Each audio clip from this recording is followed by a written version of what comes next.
একটা শান্ত গ্রামে থাকতো গোলগাল ফুসফুসে সাদা বিড়াল। নাম তার মোটু মিয়া। সাধারণ বিড়ালের মতো ঘুম খাওয়া করে সে সময় কাটাতো না। সে চড়ে বেড়াতো একটা দারুণ সাইকেলে।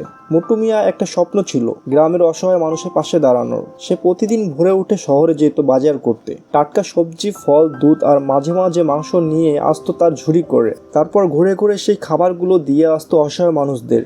অনেকেই তাকে নিয়ে হাসতো, কিন্তু মোটু মিয়া এসব কানে নিত না। সে জানতো ভালো কিছু করতে গেলে সাহস আর ইচ্ছাই আসল। একদিন হঠাৎ আকাশ কালো হয়ে এলো, ঝড় শুরু হলো। সবাই দরজা বন্ধ করে ঘরে বসে রইলো। কিন্তু মোটু মিয়া জানতো আজও কিছু লোক তার উপর ভরসা করে বসে আছে। সে চুপচাপ সাইকেল বের করলো আর ঝড়ের ভিতর বেরিয়ে পড়লো। পথটা অনেক কষ্টের ছিল, তবুও সে থামেনি। শেষমেশ সে সবাইকে খাবার দিয়ে এলো।